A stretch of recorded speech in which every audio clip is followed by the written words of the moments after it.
Fala aí, pessoal! A gente vai corrigir a prova de 2023, a 2023.1, né? Que foi a primeira prova aplicada pela VUNESP para o TJ São Paulo em 2023. A gente vai corrigir as questões. A ideia é passar a questão, a gente conversa sobre as assertivas, já faz uma breve revisão sobre esses pontos, já faz algumas anotaçõezinhas, né? O material de apoio que vocês têm aí, ele tem isso, então tem todo esse conteúdo para você ir acompanhando e fazendo as suas anotações também, tá? Primeira questão, né, que caiu lá de número 60 na prova, ela vai falar sobre petição intermediária. E é interessante que esta questão ela foi construída, né, para você responder à base aí do processo eletrônico. Nós sabemos que as normas elas têm duas partes. O que mais cai na prova é a parte ali que seria tipo do processo físico ainda, certo? Tipo autuação, capa, né? Enfim, tudo isso aí. Escrituração e tal. E aí no processo eletrônico a gente tem regras que são aplicadas de forma subsidiária, né? Se a gente conseguir regras daqui, tipo a escrita em vernáculo, você vai aplicar tanto no físico quanto no virtual, isso é fato. Então tudo que aquilo que for possível de você aplicar no processo aqui eletrônico, vai ser feito. E é interessante que você tome nota quando você for responder isso nas questões. Porque, por exemplo, e se fosse para responder com base ali na autuação física, né? Talvez seria uma resposta diferente? É isso que a gente vai descobrir agora. Vem aqui para a gente fazer a primeira questão da nossa série de 2023.1. Fala o seguinte, ó. Então, em relação ao protocolo de petições intermediárias, lembrando, né, o que é uma petição intermediária? O processo ele vai ter um início e um fim, certo? E aí o que acontece? Para iniciar o processo aqui, a gente vai ter o que a gente chama de peça inaugural, né? Ou então, se for um processo civil, petição inicial. E esse processo vai correr, vai correr. Se eu quiser pedir alguma coisa no meio do processo, o que eu faço? Eu faço uma petição intermediária. Então, petições intermediárias são aquelas que ocorrem no curso do processo. Não é aquela que inicia e não são as alegações finais, não são ali, não é um recurso, por exemplo, né? Ela é uma petição no meio do processo. Então, dá uma olhadinha aqui agora. Uma vez tramitando eletronicamente o processo, não há previsão da possibilidade de repetição de petição em meio físico. E aí, o que vocês acham? É impossível, né? Depois que estiver tramitando, que a gente receba alguma coisa de meio físico? Claro que não, tá? Não há previsibilidade, porque assim, se você correr lá no finalzinho das normas, lá no artigo 1222, por exemplo, ele vai falar mais ou menos assim, ó. Em caso de indisponibilidade, né, em caso de indisponibilidade do sistema, né, ou da impossibilidade de petição de forma eletrônica, vai ser aceito petição, ele fala justamente, petição intermediária em papel.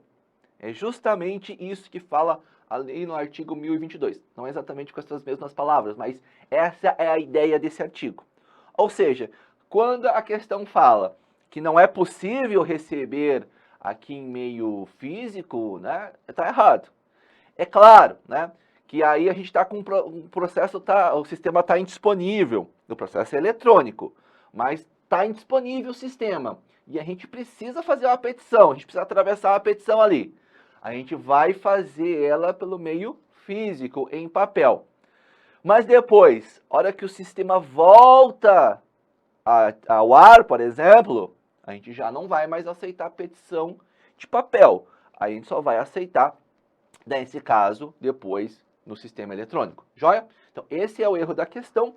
Para você pegar lá, você pode pegar o artigo 1222, que você vai ter esta base aqui. B. Mesmo tramitando eletronicamente, é direito da parte optar pelo peticionamento por meio físico, devendo os setores de protocolo receber as petições físicas, né?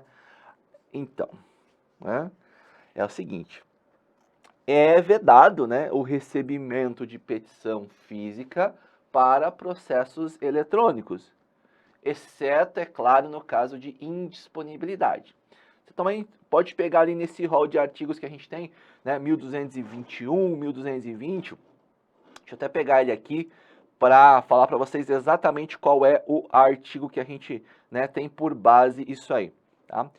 Se não for exatamente o 1221, né, você tem outras interpretações que você tem ali que você pode fazer para analisar essa questão.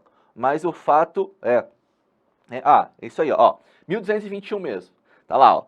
Ressalvado, disposto nesse capítulo, que é a exceção que a gente acabou de ver na letra A, por exemplo, né, os setores de protocolo não poderão receber petições em papel dirigidas a processos que tramitam eletronicamente.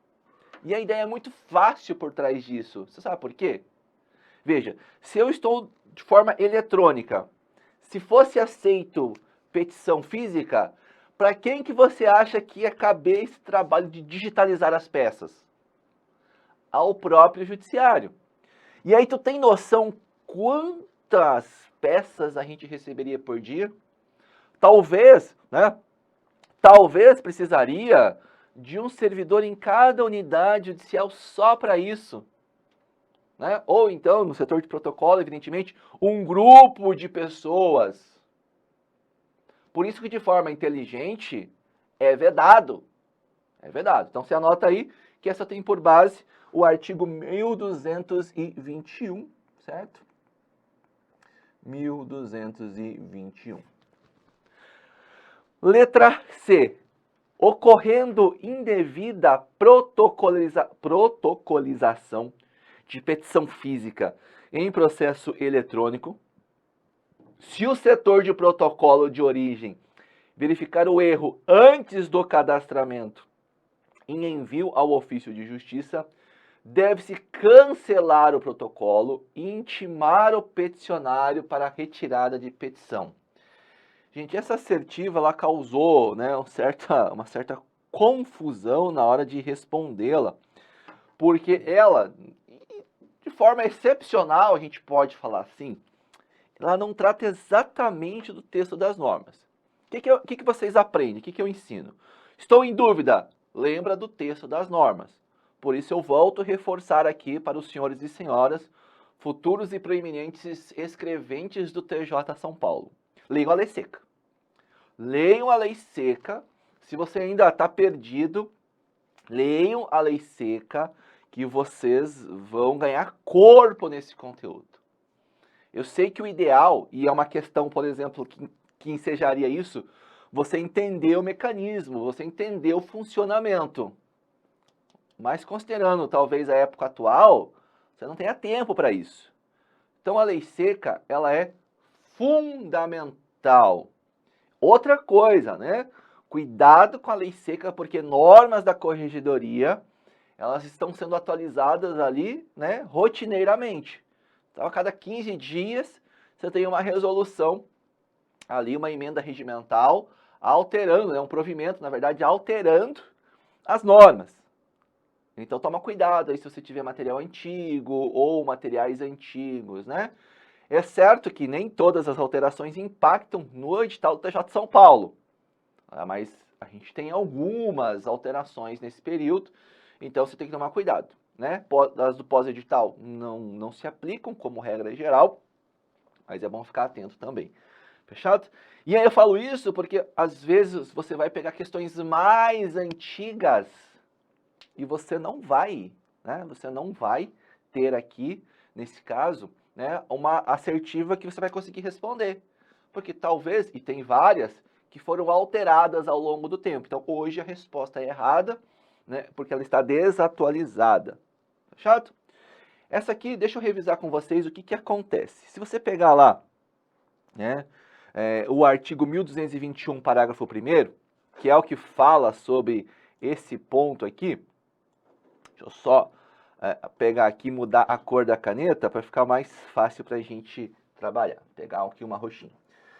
A gente tem o seguinte, a gente tem ele está falando então do recebimento indevido. Nós temos algumas hipóteses lá no artigo 1º, né? a gente vai ter algumas questões relevantes. E ele fala, em caso de recebimento indevido, caberá ao setor de protocolo de origem cancelar o protocolo e intimar o peticionário pelo Diário da Justiça para a retirada da petição. Ok, isso é uma parte. Aliás, né? Mais fácil do que isso eu vou colocar aqui, ó. Pra gente tratar isso aqui, ó, direto em tela. Eu deixei a lei seca aqui pra gente trabalhar também. Tá lá no finalzinho. Então vamos ver se eu acho ele aqui. Ainda um pouco para trás aqui. Cadê 1221? Opa, passei.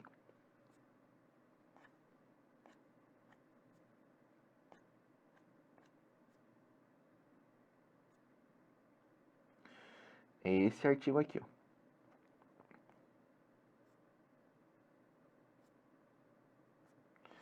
Olha só, é esse cara aqui, ó.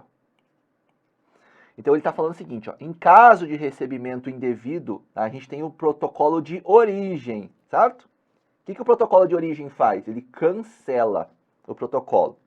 Depois ele vai intimar o cidadão pelo Diário da Justiça eletrônico. Vai? Essa é uma parte. A outra parte ele fala o seguinte, ó. Agora, se o ofício de justiça verificar o recebimento indevido, quer dizer que já saiu do protocolo e já chegou no ofício de justiça. É uma segunda etapa. A primeira etapa é o protocolo. O protocolo recebeu, o protocolo fala, epa, tá errado. Você cancela e devolve. Ok? Cancela e devolve. Agora, a segunda hipótese que você está vendo em tela aí, o que acontece? Eu, protocolo, recebi e comi bola, não vi. O que acontece? Eu mandei para o ofício de justiça. A outra etapa da verificação. Então, veja. Se o ofício verificar o recebimento indevido, e aí, preste atenção, antes do cadastramento, ele vai devolver a petição. Então, ele devolve a petição ao protocolo de origem, tá? Só que, se a verificação ocorreu após o cadastramento da petição pelo ofício, aí cabe o quê? A ele adotar as providências para a regularização. O que ele vai fazer? Vai devolver? Vai intimar o cara? Enfim, essa é uma parte que não nos interessa, né? O que vai ser feito? Quais as providências que ele vai tomar? Porque isso não vai estar ali na cobrança da sua prova. Vai estar o entendimento disso aqui.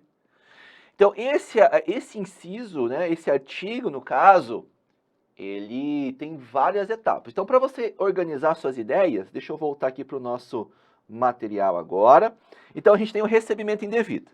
A gente tem lá, vamos colocar aqui recebimento indevido.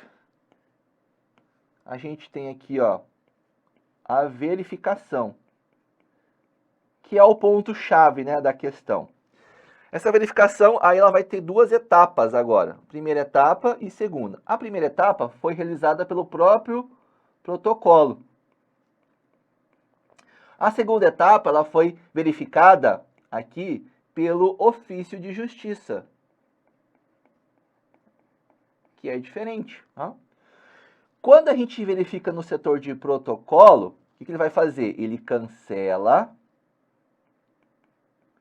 ele intima pelo Diário da Justiça eletrônico e ele devolve.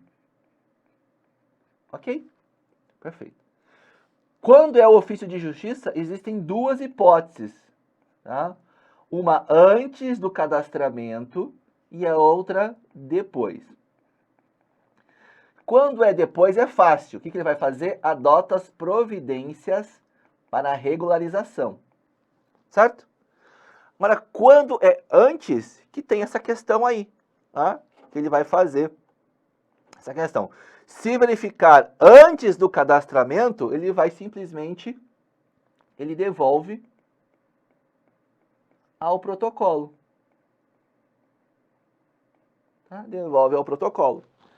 Essas são as etapas, tá? Se você monta como linha do tempo, fica mais fácil de você entender. E eu tô pegando mais tempo aqui, porque muita gente me procurou para entender essa questão. Né? De fato, Nunca tinha sido cobrado, assim, dessa forma, né? Como não cobrou exatamente o texto de lei, deu ali um pouquinho de, né, de trabalho, mas você conseguiria fazer por eliminação também, né? Quem está acompanhando a gente aqui que acertou essa questão?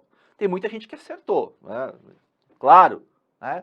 Muita gente que estudou isso aqui muito e conseguiu ali resolver, mas tem gente, muitas pessoas inclusive, que não acertaram, né? E aí nos nossos canais aqui, né, das redes sociais, a gente foi, né, passando, tanto que eu fiz um baita relatório dando o fundamento de cada uma das assertivas, né, mostrando que não tinha possibilidade de recurso, ok? Então, essa questão aqui, o gabarito dela é a letra C, né? Então, a gente tem o gabarito aqui, beleza? Vamos passar aqui para as demais para você ver como é que dava para eliminar. Vamos lá.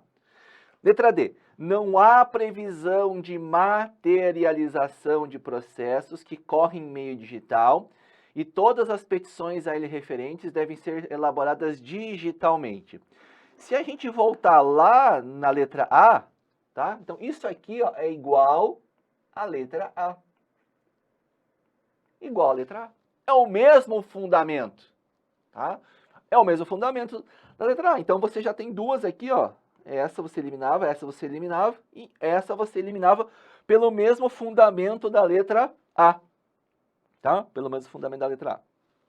E letra E, ele fala o seguinte: nos foros digitais não é permitida a protocolização integrada de petições físicas dirigidas a processos físicos de outras comarcas do estado. Ó, voltando aqui um pouquinho, vamos dar um passo atrás.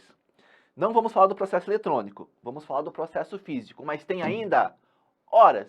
Naturalmente, o Tribunal de Justiça de São Paulo é, se não o maior, um dos maiores do mundo hoje em volume de processos. Então é claro que você vai ter processo eletrônico. Eu vou falar do meu cartório, hoje a gente está 100% digital, não tem tantos processos de tramitação. Mas de vez em quando aparece uma pessoa querendo pegar um processo, desarquivar um processo físico. Então, o processo físico ele tem que ter o trato do processo físico. Certinho? Os foros digitais, né? O que é isso? É o mundo digital. Né? Então, eu posso chegar lá, por exemplo, né, na questão dessa unidade. Vamos falar do protocolo. É do protocolo. Vamos pegar aqui que eu estou em Americana e eu tenho uma petição que eu tenho que mandar lá para São José do Rio Preto. Processo físico, lá em São José do Rio Preto, e eu estou em Americana. Né? Nos tempos antigos, e vamos ver se fosse isso atualmente, eu deveria sair de Americana e ir para São Paulo, para São José do Rio Preto, peticionar em São José, porque o processo é físico. Né? Com o sistema integrado, eu posso aqui em Americana, peticionar esse documento físico, porque meu processo lá em São José é físico, e aí esta unidade vai providenciar o envio do documento lá para São José do Rio Preto. Como? Talvez por malote, talvez vai digitalizar, vai mandar e lá alguém vai imprimir, sei. Está escrito alguma coisa nas normas acerca disso? Deixa eu pôr aqui o capítulo, né? Tá aqui, ó, esse ponto aqui, ó. É o artigo 2º aqui, ó. Tá? Não tá dizendo como é que vai ser. Então, para mim, interessa saber isso, como é que vai acontecer na hora da prova? Não, não interessa, né? Então, não se preocupa com isso. Fechado? E essa era muito claro, muito fácil de você responder, também você eliminava essa alternativa. Então, né, como a galera colocou ali, você conseguiria fazer por eliminação. Mesmo que não tivesse convicção que a letra C era o gabarito, você conseguiria, eliminando as alternativas, fazer isso aí. Ok? Perfeito? Então essa é a primeira questão da prova 2023.1. Ok?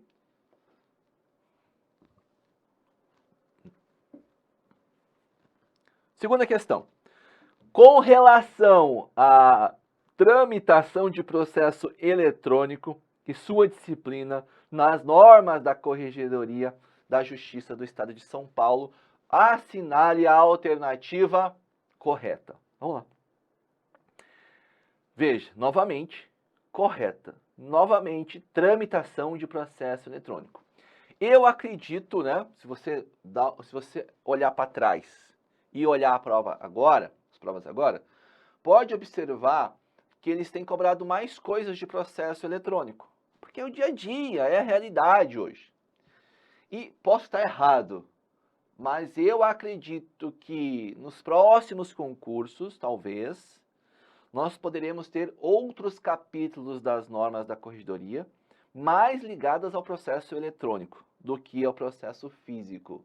Tá? Então a gente talvez tenha nos próximos anos essa mudança, porque não faz mais muito sentido eu ficar cobrando muita coisa de processo físico.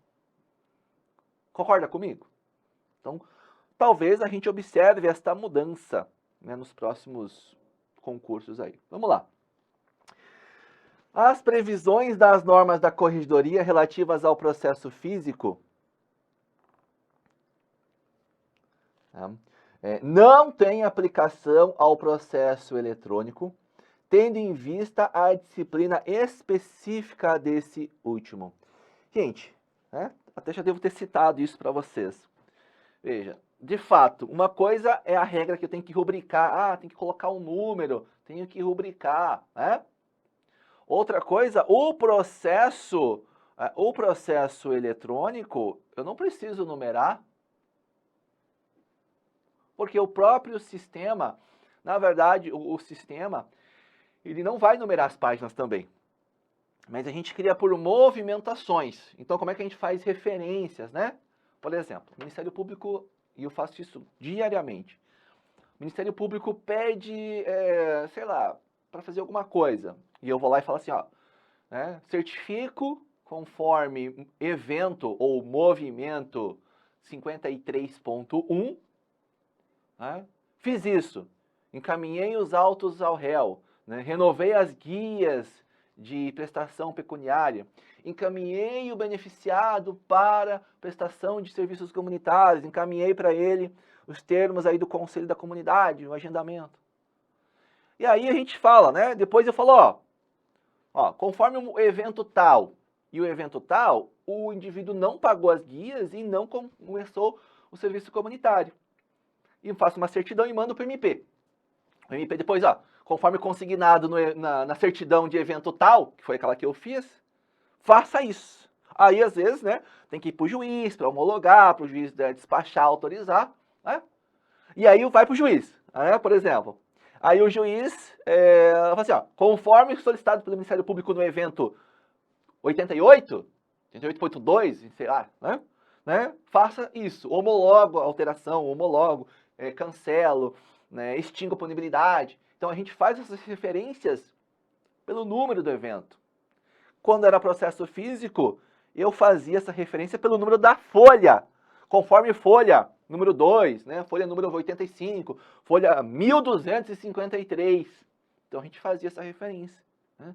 Então com o processo eletrônico, a gente faz isso. Mas é claro, né, nós temos lá no artigo 1228, que se aplica, né, é aplicado ao ofício de justiça digital, subsidiariamente aquilo que lhe couber quanto ao processo físico. Por isso que a questão está errada, né? Lá no artigo 1228, deixa eu anotar para vocês terem por base aqui. O artigo 1228, ok? Então, olha só, as previsões das normas relativas ao processo físico não têm aplicação. Tem sim, Padawan, né? Tem sim, tá? Então não é feita essa segregação, né? Essa diferenciação. Ok, letra B. A ampla liberdade na criação de modelos de grupos no processo eletrônico em quaisquer categorias ou documentos. Ai, ai, ai, ai, ai, né? Ai, ai, ai, ai, ai. E aí?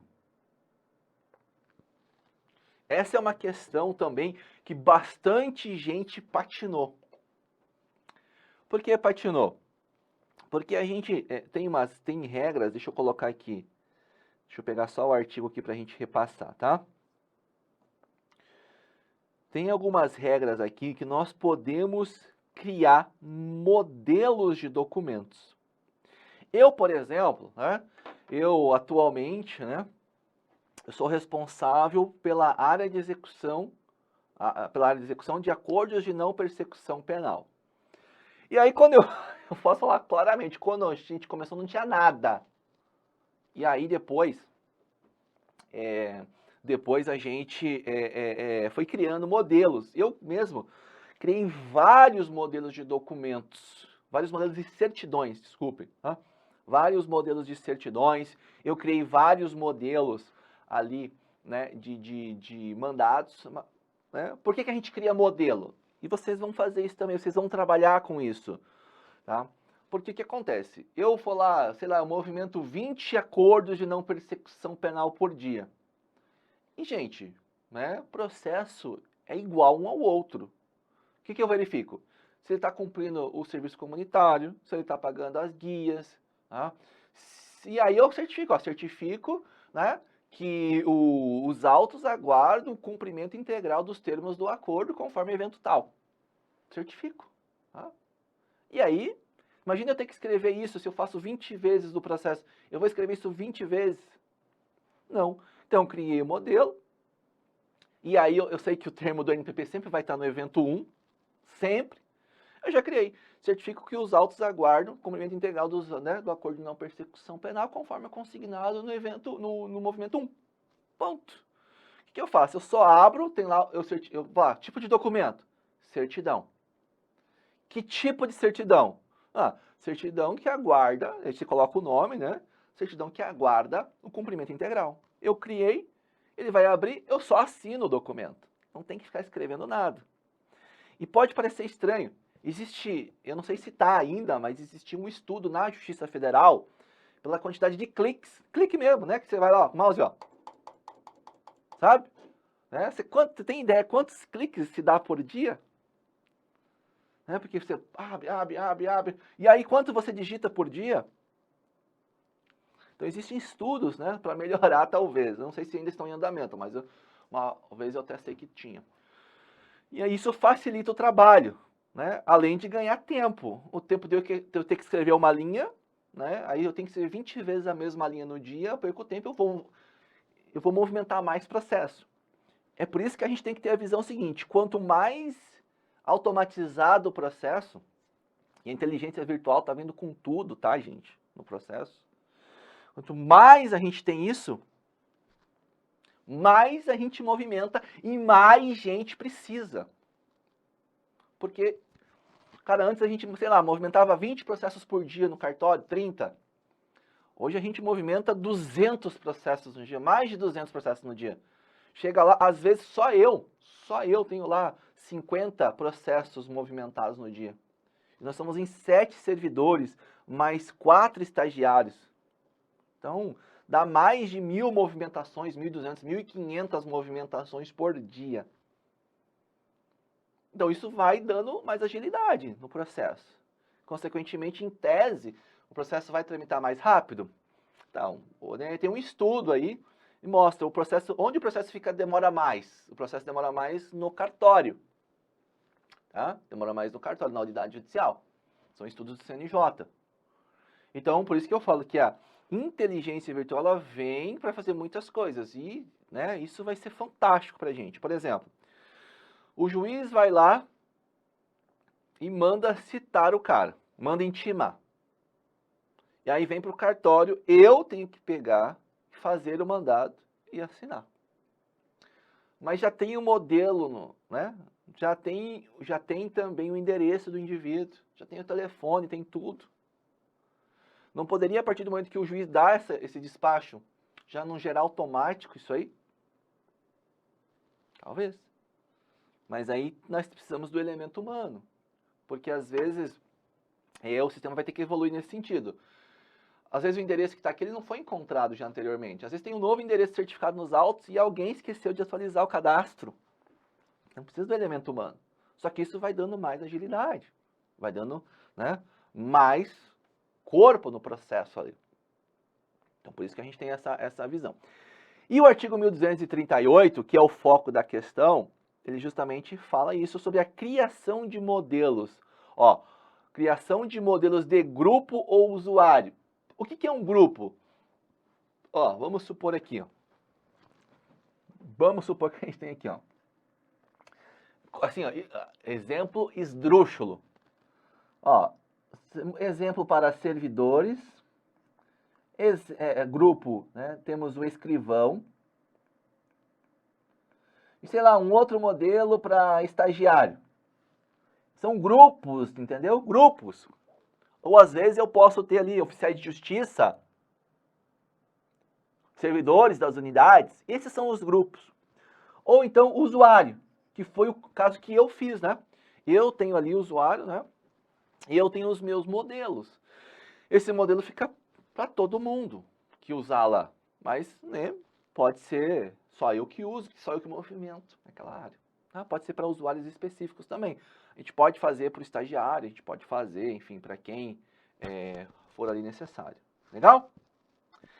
Então, eu vou falar assim no 1238. A criação de modelos de grupo ou usuário realizar-se-á a partir de modelos institucionais ou da autoria intelectual do magistrado e somente será permitido nas seguintes categorias. Ou seja, ele restringe as categorias que eu posso fazer.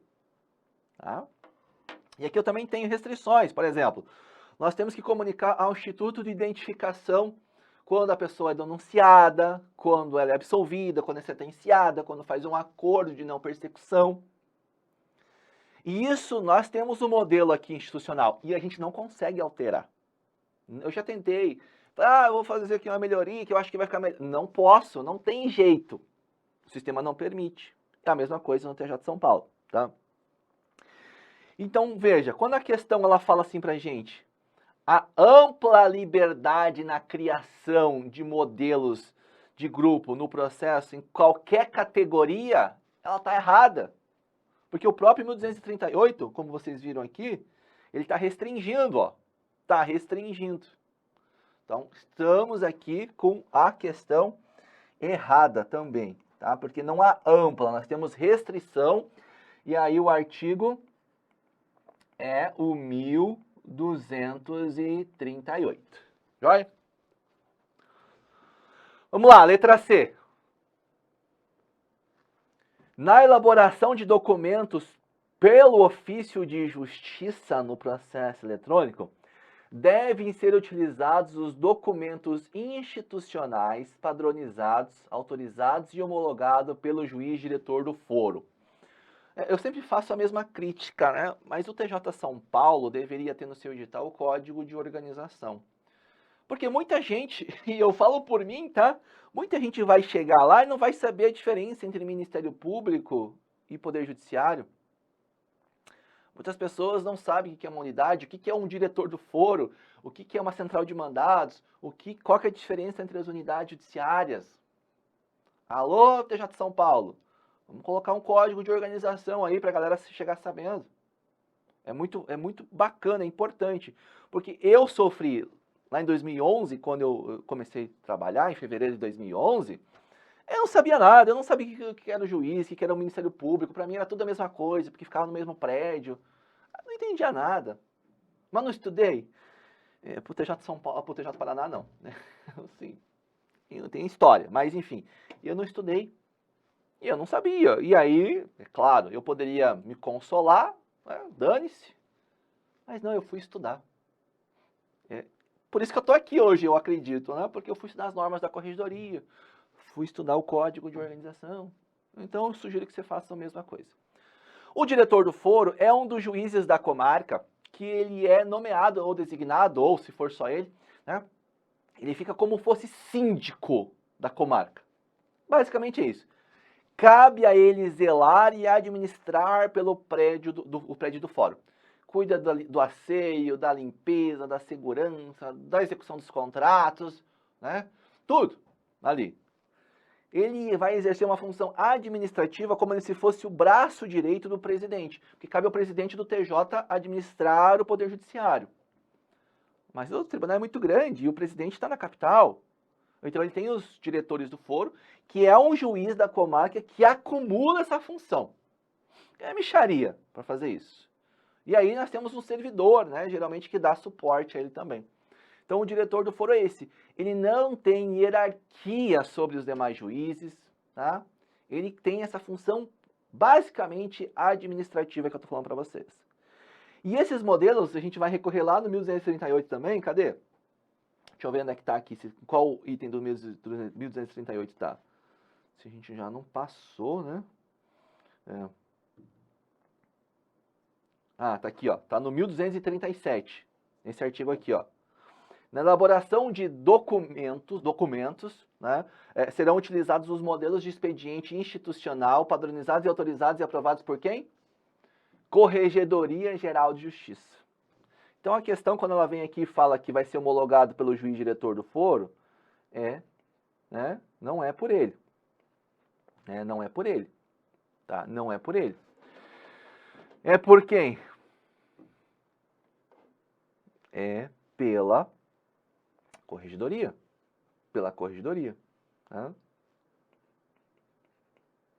Perfeito? Pela corregedoria que nós temos dentro do Poder Judiciário. Fechou? Então essa também erradinha. Letra D, vamos lá. Na criação de modelos de grupo no processo eletrônico, o nome do modelo deve conter necessariamente o número do cartório onde ele foi elaborado. O nome do modelo tem que ter quem criou ele. Nesse caso, deixa eu voltar aqui para vocês também, tá? No 1238. Cadê, ó? Cadê aqui, ó?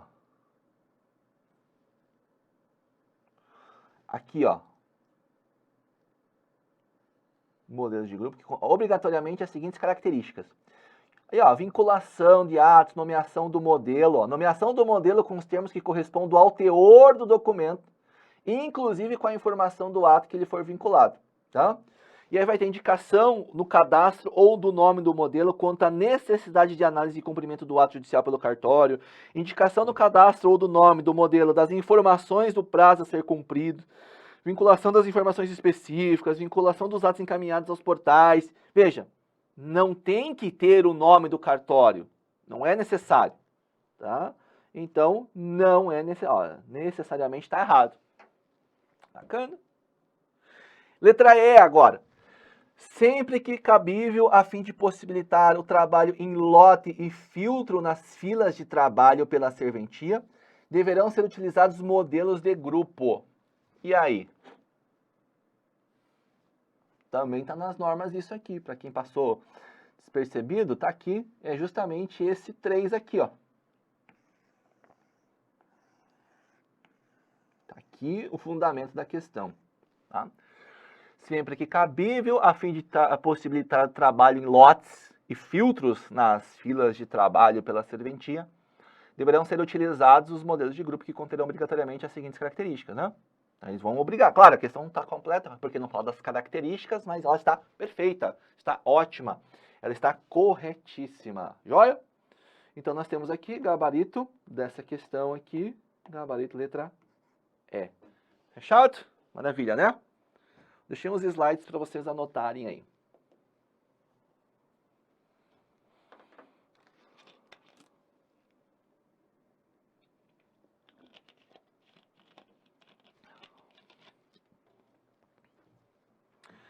Questão VUNESP 2023. No que diz a retirada e consulta de autos físicos, assinale a alternativa correta à luz das normas da corregedoria. O que eu te falei? Geralmente ele vai cobrar a correta. Dificilmente ele vai ter uma questão que vai trazer para a gente para marcar a errada, tá? Eu mesmo, difícil. Eu sei que às vezes a gente faz, né, na época do treino, justamente para verificar a atenção do candidato. Porque não é porque não tem que não pode ter na próxima. Vamos lá? Para fins de controle de carga rápida de autos, é permitida a retenção no ofício judicial de documento de identificação de advogado ou de estagiário de direito. Gente, mais fácil que isso, né? Essa assertiva aqui ela foi dada. Até porque isso é bem batido e é muito claro, né? Você não pode reter o documento. É vedada a retenção de documentos para controle de carga. Qualquer hipótese. Está lá no artigo 166. Ele fala isso. Ó. Pega o artigo 166 e você vai ter a sua pronta resposta. Eu vou anotar aqui, né, para ficar tudo fundamentado. Tá? Então vamos lá. É vedada. De forma bastante clara. Tá? Letra B. Na fluência do prazo comum, é permitida a retirada dos autos mediante carga pelo procurador ou preposto, pelo prazo de 2 a 6 horas, para obtenção de cópias, né, observado o término do expediente. E aí, galera, essa é uma questão também que vale a pena a gente se debruçar um pouquinho sobre ela, para que a gente tenha ali o funcionamento, tá? Primeira coisa, o que é prazo comum? Deixa eu pegar uma tela nova aqui, ó. Geralmente é o seguinte, quando o juiz dá um despacho, ele vai falar assim, manifeste-se, né? Manifeste. Aí ele vai falar assim, ou o autor ou o réu. Esse é o comum, tá? Às vezes é o seguinte, se for a manifestação para o autor, o réu não faz nada. É o autor que tem que se manifestar. Depois que o autor se manifestar, é claro que o réu pode se manifestar, né? Dentro do devido processo legal, contraditório, ampla defesa, não pode cercear o direito de defesa, senão até pode anular o processo, tá? Os atos, enfim. Ou ele vai mandar a hora o réu se manifestar, dependendo do caso, tá? Agora, pode ser que ele faça o seguinte, manifeste as partes. Quando é parte, a gente tem aqui quem é parte no processo? Autor e réu. Ou seja, os dois devem se manifestar.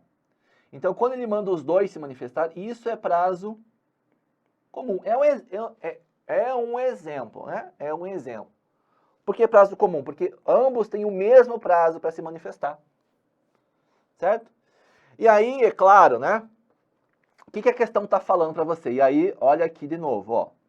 Retirada de autos físicos. Se fosse processo eletrônico, nem estaria falando sobre. Porque o processo eletrônico, todas as partes têm acesso livre. Não exatamente a tudo, né? Tem as hipóteses de sigilo e tal, mas as partes elas têm acesso a tudo que está lá. Então a gente né, não tem esse problema no mundo virtual. Mas no processo físico tem. Porque se eu tocar a papelada física, se eu mandei os dois se manifestar, o advogado precisa dos autos para que ele, né, estude o processo e se manifeste. Essa é uma das grandes questões dos grandes operadores de direito. Ele faz a conexão dos atos, né, e monta a sua tese. Se eu sou advogado, ou, né, tanto faz ser do autor ou do réu, e o juiz mandou manifestar, é ideal que eu tenha acesso aos autos para que eu faça, então, isso. Essa manifestação. E os autos, né, quando a gente tem prazo comum, né, e como tem prazo comum, ele não pode sair, né, dos autos do cartório. Tá? Não pode sair os autos do cartório. Tá? Imagine, né, por exemplo, como por exemplo aqui a gente vai fazer a sentença, né? Teve a sentença, as partes elas vão ser intimadas para se manifestar. E o prazo, em tese, é comum, né? Em tese é comum. Se eu intimei o advogado e o autor e o réu no mesmo dia, o prazo para os dois é o mesmo. Então está fluindo o mesmo prazo para as duas partes. É um prazo comum. É um exemplo. Né? Pode ter várias situações. Perfeito? Lógico, né? E eu, por exemplo, falo muito claramente isso. O prazo ele começa a se manifestar depois da intimação. Dentro do processo eletrônico, né? Não, enfim, vamos falar do processo físico, para não confundir aqui. Vamos supor que eu expedi um mandado para o autor e um mandado para o réu, beleza? O autor eu intimei, sei lá, dia 10. Então, a partir do dia 11, começa a contar o prazo dele, vai depender do tipo de processo. Só que o réu, eu só consegui intimar no dia 30. Até o dia 30, muito possivelmente, talvez já acabou o prazo aqui do autor, né?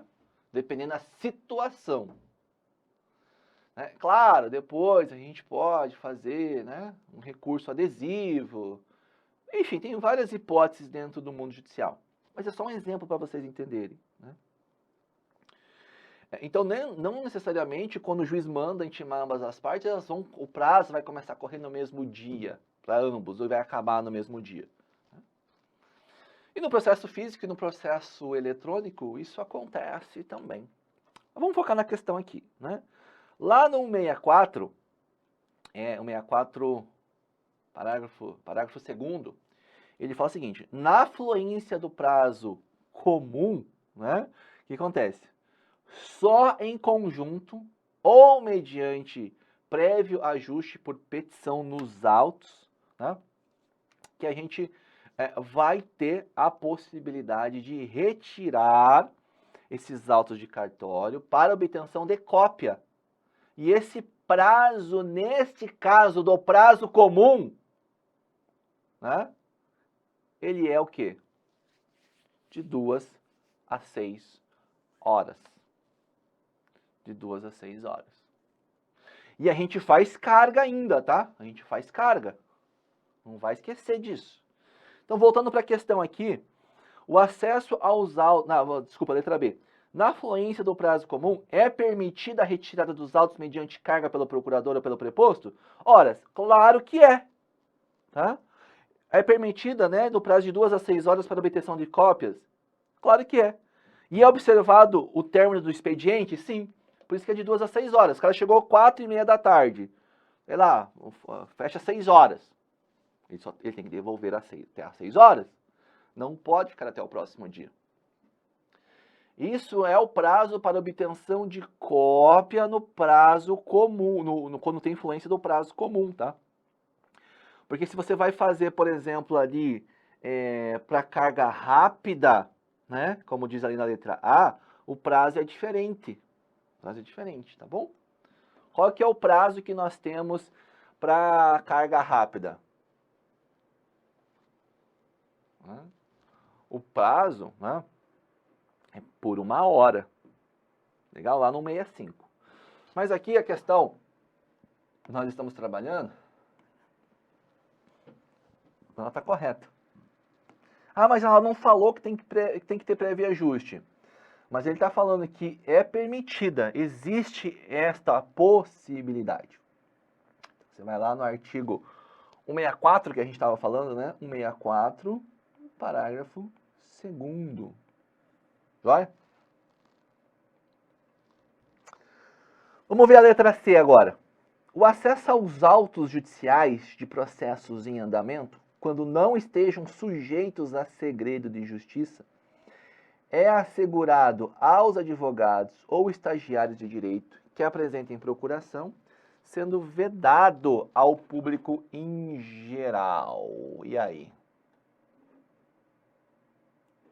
Questãozinha boa também, né? Gente, o ponto-chave é a gente pegar isso aqui, ó. Ele não está em segredo de justiça. Tá? Quando não está ali, né, quando não está em segredo de justiça, ele não é vedado ao público em geral. Onde que está isso, professor? Lá no artigo 167. Desculpa, 157. Pode pegar.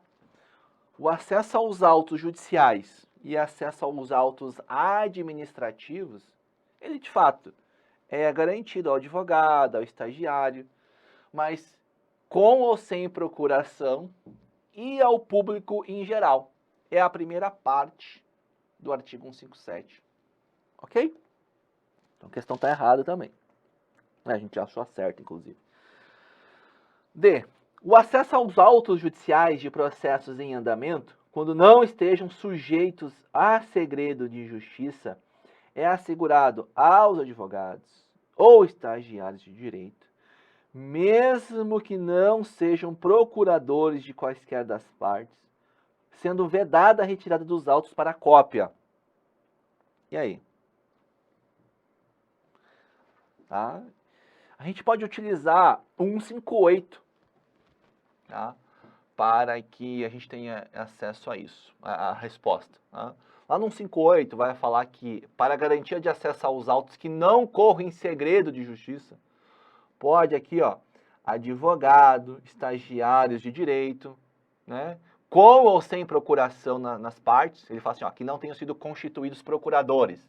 Então, é com ou sem procuração, retirar os autos para cópia pelo período de 1 hora. Tá bom? Então, tá, é permitido, né, a retirada para cópia, né, pelo prazo de 1 hora. Joia? E, não havendo fluência de prazos, é permitido às partes a retirada em carga, independente de requerimento? Não. Se não tiver fluência de prazo, tá? Também preciso fazer um requerimento. Não basta chegar lá no cartório e falar, me dá aí. Não, você tem que fazer o requerimento, né? Você não pode chegar lá e pegar, né? Você tem que ter o requerimento. O fundamento dessa questão está no artigo 164, para você dar uma olhadinha aí. Fechado? Uma questão mais simples, né, de ser resolvida aí, mas muito boa também.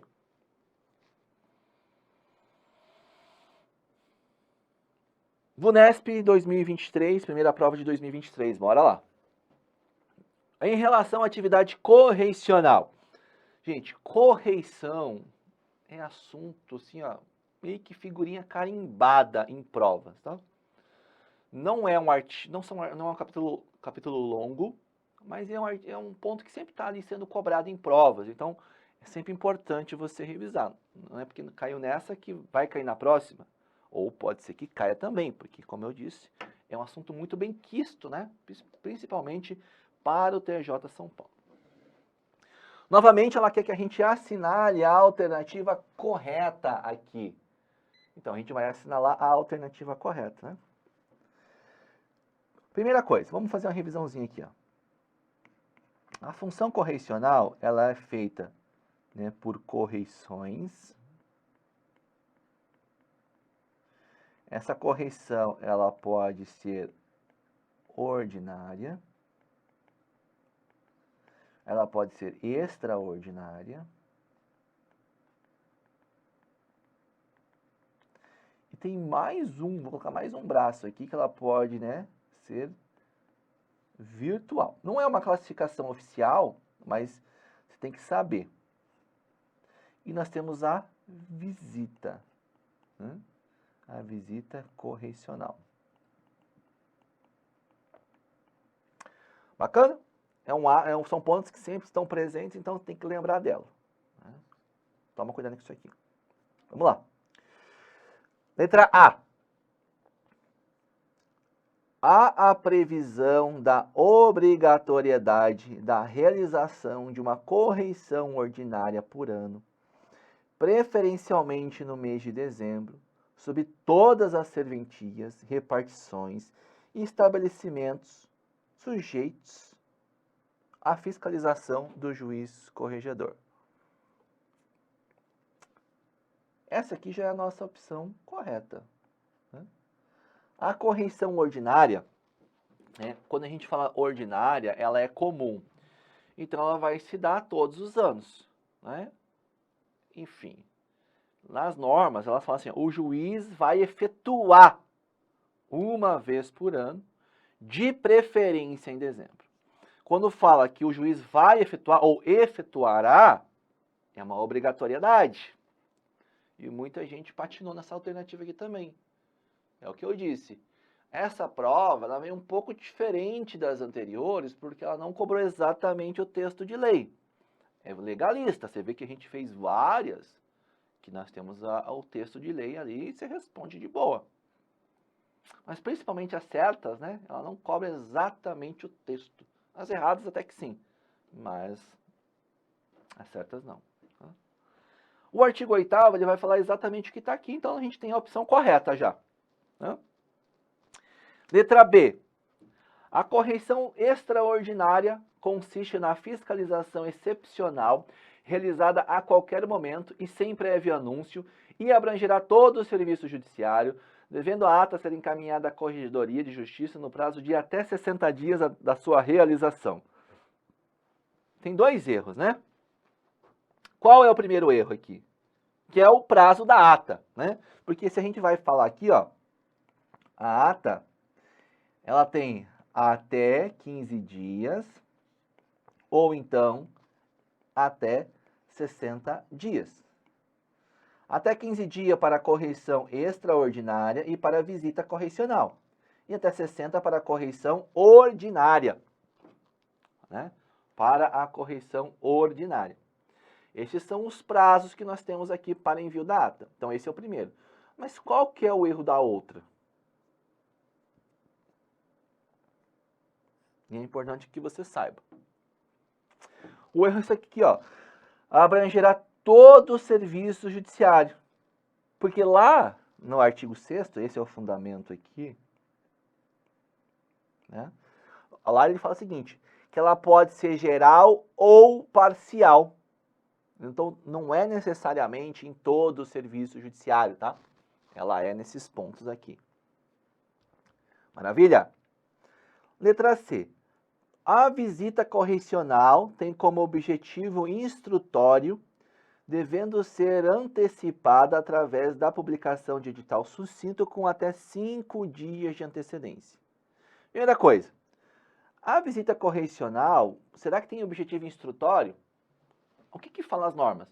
Tem como objetivo a verificação da regularidade do trabalho. Será que é instrutório? Eu já entendo que não. Né? Que ela vai verificar justamente a regularidade ou o saneamento de alguma irregularidade. Né? Então eu já tiraria isso aqui daqui. E o restante também está errado, porque ela independe de edital ou de qualquer outro aviso. E eu lembro muito bem, teve um concurso aí, enfim, eu já trabalho essa norma há muitos anos. Teve um ano em que um aluno me indagou. Não, professor, ele não fala que é dispensado, tem que avisar sim, né? Ah, mas a norma fala, independe, né, de edital ou qualquer outra providência. Então, eu não tenho que avisar. Ela é sem aviso. É igual a extraordinária, tá?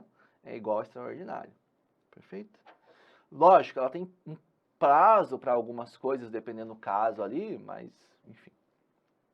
Tá errado também. D.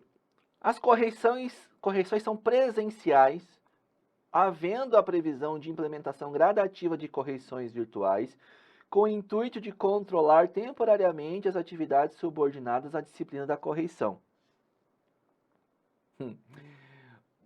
Detalhe bobo.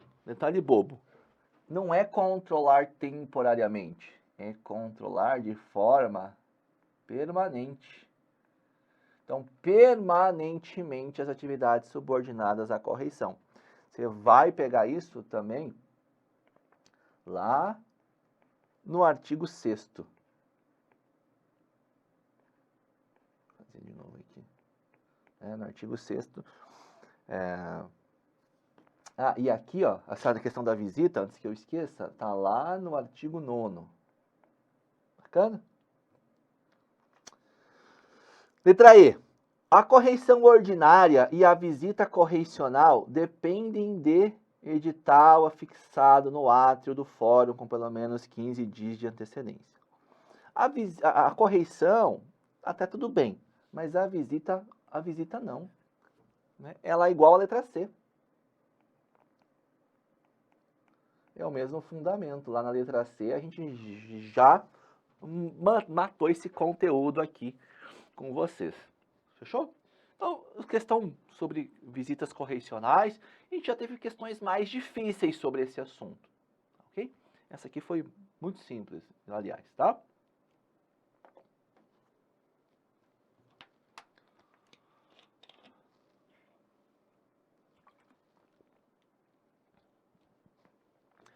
Questão VUNESP 2023. Acerca da escrituração em meio físico. Então, novamente, a gente vai falar sobre escrituração e vai falar sobre meio físico de autos judiciais. Assinale a correta. O que você acha da gente fazer uma revisãozinha desse ponto antes de resolver a questão? Porque esse também é um assunto bastante pertinente, um assunto que sempre está presente em provas. Então a gente vai fazer o seguinte, ó. Deixei esse espaço em branco para a gente fazer justamente isso. Vamos pegar aqui, fazer uma divisão. Não, acho que vai ser melhor assim, tá? Vamos falar sobre escrituração.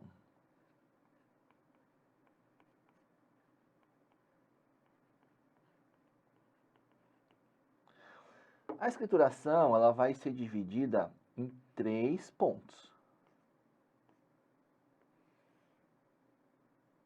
Tá?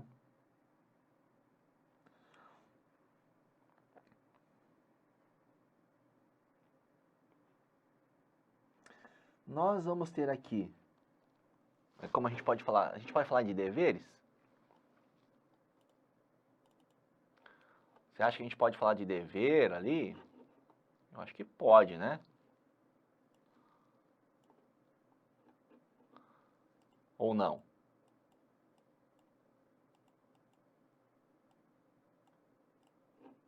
Eu acho que pode. Ó, a gente vai fazer o seguinte, práticas que você deve seguir, práticas que você deve evitar, e por fim nós temos práticas vedadas. Aqui nós vamos fazer 90% da questão da escrituração ficar em prova, tá? Vamos lá. Deixa eu ajustar o pincel, vamos lá. Ó, então, o que eu tenho que seguir? Vamos fazer aqui também a nossa linha. Vamos fazer aqui bonitinho. Então, o que eu tenho que pensar? A gente tem que ter papel. Vamos falar do papel. Papel inteiramente, né, branco, fundo branco. Salvo disposição em contrário, né? A gente vai fazer a escrituração sempre em vernáculo. Não é isso? Sempre em vernáculo também. A gente tem que fazer ela... Opa! Some não, garoto. E aí eu vou fazendo conforme aqui, né? Ela vai ser preferencialmente pelo meio eletrônico. E é isso que ela fala, né? Preferencialmente, não obrigatoriamente. E aí nós temos que fazer aqui, ó, a tinta que a gente pode usar. A tinta, né? Ela tem que ser preta ou azul. Não posso usar. É difícil, né? Que ela seja de outra coisa. Você nem tem caneta. E o bem importante, ela tem que ser indelével. Indelével é que ela não pode ser apagada. Tá? Indelével é que ela não pode ser apagada. Outro ponto sobre que eu tenho que seguir são as assinaturas. A assinatura imediatamente. Imediata após a lavratura, né, do termo, do ato, vai ter o nome do signatário e tal. A gente tem que pensar o seguinte, a gente tem que inutilizar espaços em brancos.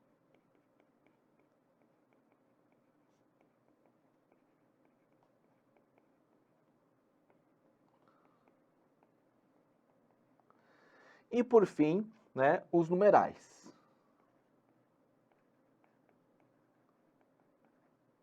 Tem que ser expresso, né? Como?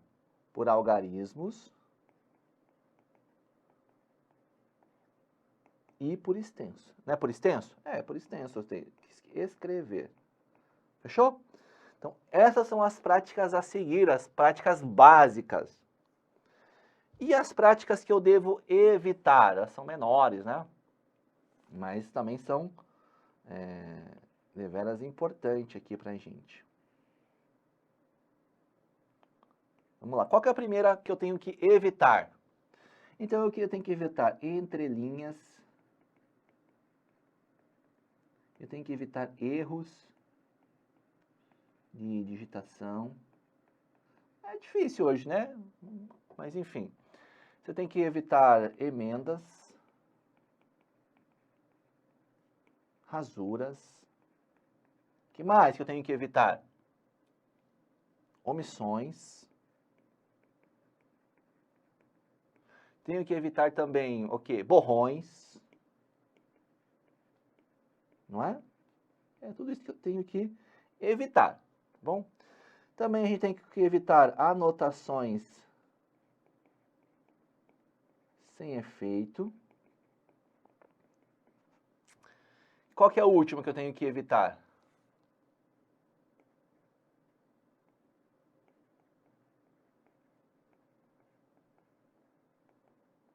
A lápis. Anotações a lápis. Nos livros e autos de processo, mesmo provisoriamente. Joia? Vamos colocar aqui, ó. O que ele está falando? Nos livros e autos. Fechou, né? Essas são práticas que eu devo evitar. Não são proibidas, tá? Elas devem ser evitadas. E a questão aqui agora do que é vedado, né? Aí o negócio é mais complicado um pouco. Por quê? Porque as pessoas confundem. Sabe o que as pessoas confundem? Isso aqui, ó. O que é vedado com o que deve ser evitado.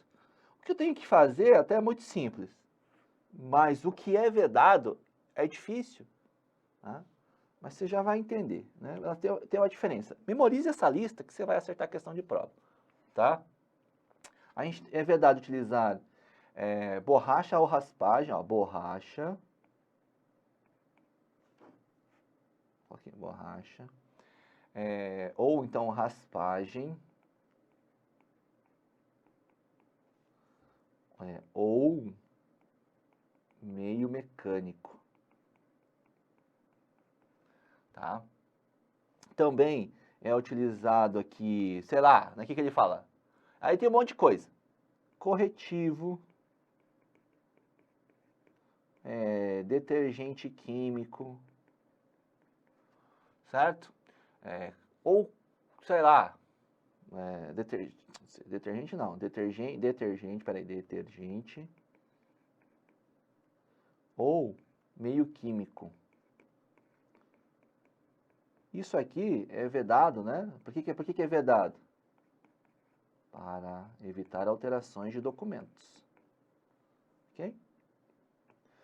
É vedado também assinar termos em branco. Você assinaria um cheque em branco? É doido, né? E aqui são 2 pontos: total ou parcialmente.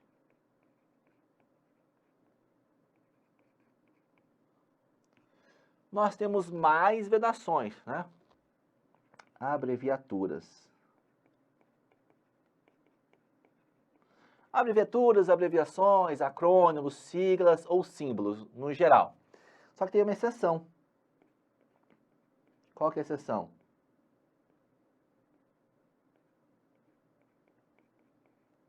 Exceto aqueles consagrados no VOLP, na ABL, né? Perfeito? E também, exceto aquelas que são consagradas, né? Ou adotadas por órgãos oficiais.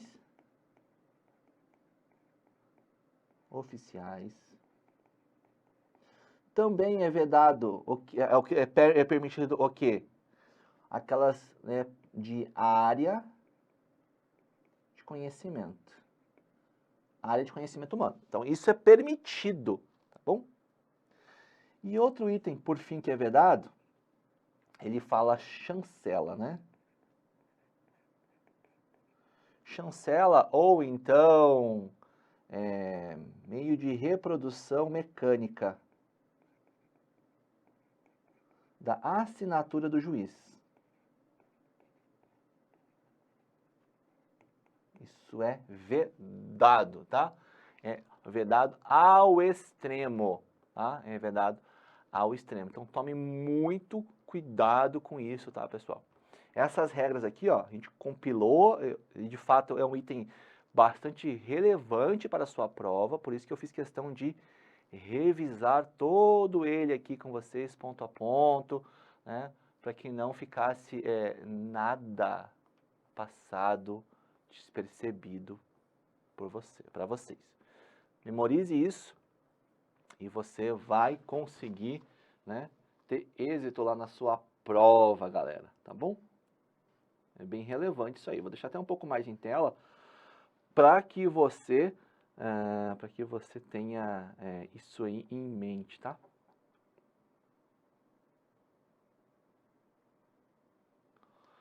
Vamos voltar a fazer as questões agora?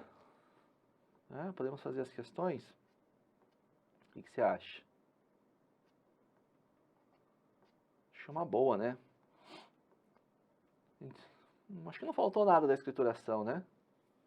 Tem que lembrar das regras da subscrição do juiz, quando é obrigatório também, né? A questão, né, de outros negócios feitos, enfim. Vamos lá. Os documentos e papéis dirigidos a autoridades, como membros do Ministério Público, podem ser subscritos pelo escrivão, declarando que o fazem por ordem de juiz? Tá? Na verdade, não. Sempre que você vai mandar um documento para que nós tenhamos uma autoridade, é o juiz que vai assinar. Tá? Então, membro do MP é autoridade? Então a gente, né, vai subscrever pelo juiz nesse caso aqui. Tá bom? A letra A está errada. B. Havendo equívoco na escrituração, é recomendado que o escrivão aponha o termo sem efeito, seguindo-se a redação correta. Tá? Gente, não, né? E aí que é o termo sem efeito, né? Ó, quando a gente tem, e eu falei, esse é um esquema básico que a gente fez, dá para incrementar ele com mais um monte de informações, mas a gente tem limitação de espaço também. Ó, quando eu coloco a questão do sem efeito, né? Ó, que nem tá aqui anotações de sem efeito, ela deve ser evitada, mas a gente pegou um erro, a gente vai ter que fazer. Nesse caso, cabe à própria pessoa, tá, que lançou nos autos essa informação, cabe a ele fazer a retificação, não ao escrivão, tá? Não ao escrivão. Então a questãozinha ela tá errada porque não é recomendado que o escrivão. As anotações de sem efeito, quando estritamente necessárias, sempre serão datadas e autenticadas com a assinatura de quem os haja lançado nos autos. Ou seja, né, de preferência a pessoa que fez o ajuste, que lançou, não o escrivão. E preferencialmente ainda, quem fez a besteira que tem que arrumar. Mas nas normas não estipulam isso, elas estipulam que é quem lançou o termo de sem efeito que deve rubricar, assinar, não o escrivão, tá? C. Os mandados em cumprimento de ato judicial serão sempre subscritos pelo magistrado. Não. Mandados, cartas postais, ofícios em geral, a maioria vai ser assinada pelos escrivães. As normas até elas não estão muito atualizadas, porque o servidor também pode, né, eles tinham uma ordem de serviço no cartório e a gente pode assinar. Eu mesmo assino eu assino os mandados, eu assino os ofícios, exceto quando vai para alguma autoridade, tá? Exceto quando vai para alguma autoridade. Então é o seguinte, eles serão subscritos não. Como regra, serão subscritos pelo escrivão, declarando que o fazem por ordem do juiz. Deixa eu colocar os artigos aqui, né? Para que não passe batido aqui. Então, artigo 85. E aqui depois vai ter os parágrafos, né? Depois você acha aí. É bom que você já revisa tudo. E a letra C está no artigo 85 também. Letra D. É obrigatória a subscrição pelo juiz dos mandados em que houver determinação de desconto de pensão alimentícia. Tá? E aí, tá lá no artigo 85. Né? O que você acha de a gente anotar aqui quando que é obrigatória a subscrição pelo juiz? Vamos anotar isso? Vamos pegar nosso esquema e a gente vai colocar aqui, ó. Vamos pegar um cantinho, ó. Subscrição. Vamos colocar diferente. A assinatura do juiz. Tá? É a mesma coisa. A assinatura do juiz, ela é obrigatória em algumas hipóteses. Então, primeira hipótese. Tá? Qual a primeira hipótese? Quando a lei determina. A segunda hipótese, quando as normas da corregedoria determinam assim. Tá? A terceira, né, quando se tratar de desconto de pensão alimentícia. E aquele que a gente viu quando é dirigido a autoridades. Tá? A gente tem mais, né? Se você parar para pensar, quando for mandado de prisão também vai ser um juiz, né? Se você parar para analisar a questão. Mas será que isso está nas normas? Enfim, né? Aí tá aqui, ó. Tá nesse ponto aqui, ó. Não tá nas normas exatamente assim, tá? Mas ele tá assim, ó, quando a lei ou essas normas determinarem. E aqui ele vai ter, né, nesses pontos, deixa eu mudar aqui, ó. Aqui, ó. Opa, aqui nesses casos, mandado de prisão, contramandado, mais uma série de outros hipóteses que vai estar ali assinalando a necessidade do juiz assinar, tá bom? Então, é obrigatória? É obrigatória a subscrição pelo juiz nessa hipótese posta pela questão. Letra E. Na escrituração é vedada a utilização de abreviaturas, siglas ou símbolos convencionados por determinada área de conhecimento. E aí você vem aqui, né, o que está escrito aqui? Que é permitido quando é por área de conhecimento. Está aqui no último. Ó. Tá? Até deixei em vermelhinho aí para vocês anotarem. Então, a escrituração ela não é vedada. É uma das hipóteses em que é permitido. Tá bom? Maravilha, né? Então, cadê os fundamentos aqui para a gente, né, não comer bola? Aqui também é o artigo 85. E aqui vai ser o artigo 82. Que fala ali 80, 81, 82 e tal. Falam das regras de escrituração. Fechou? Beleza, pessoal? Assim a gente fecha aqui, não só a correção, evidentemente. Já a parte de revisão da prova 2023.1, tá? A gente se vê na próxima. Valeu!